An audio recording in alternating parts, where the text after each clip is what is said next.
Hello friends, welcome back to my channel. இன்றைக்கி நம்ம ரொம்பவே டேஸ்டியாக ரசம் எப்படி செய்கிறதுன்னு தான் பார்க்க போகிறோம். நம்ம வீட்டில் இருக்கிற சின்ன குழந்தைங்கள்லேருந்து பெரியவங்க வரைக்கும் கூட ரசத்தில் போட்டிருக்க பூண்டு, தக்காளி எல்லாத்தையும் தனியாக பிரித்து எடுத்து வச்சுட்டு தான் சாப்பிடுவாங்க. அந்த மாதிரி பிரித்து எடுக்காமல் இருக்கிறதுக்கு, அதுக்கான பெனிஃபிட்ஸ் கிடைக்கிறதுக்காக தான் இந்த ரசம். இப்போ நம்ம ஒரு மிக்ஸி ஜாரில் 4 பல்லு பூண்டு, கொஞ்சமாக கொத்தமல்லி, 2 தக்காளி, பாதி பெரிய வெங்காயம் சேர்த்து கிரைண்ட் பண்ணி எடுத்துக்கலாம்.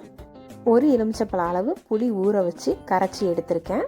இதில் 1/2 ஸ்பூன் மஞ்சள் தூள் சேர்த்துட்டு நம்ம அரைச்சி வச்சுருக்க பேஸ்ட்டையும் இது கூட சேர்த்துடலாம். தேவையான அளவு உப்பு சேர்த்துக்கலாம்.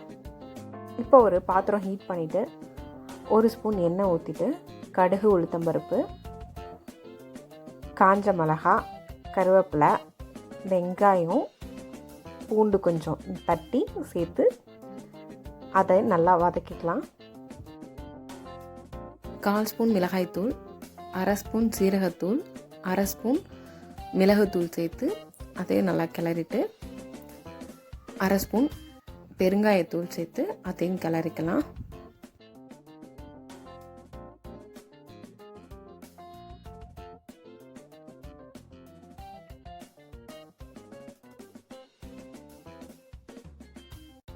வெங்காயம் நல்லா வதங்கினதும் நம்ம கரைச்சி வச்சிருக்க புளி கரைசலையும் இது கூட சேர்த்துக்கலாம்.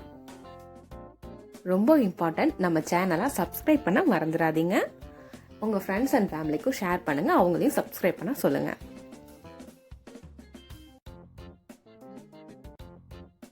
மேலே கொஞ்சமாக கொத்தமல்லி கீரை தூவிட்டு ஒரு 5 நிமிஷம் மூடி போட்டு விடலாம். அது நல்லா நுரைச்சி வரும்.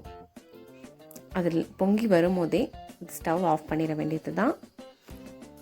அவ்வளோதான் ஃப்ரெண்ட்ஸ், ரொம்பவே ஹெல்த்தியான டேஸ்டியான ரசம் ரெடி.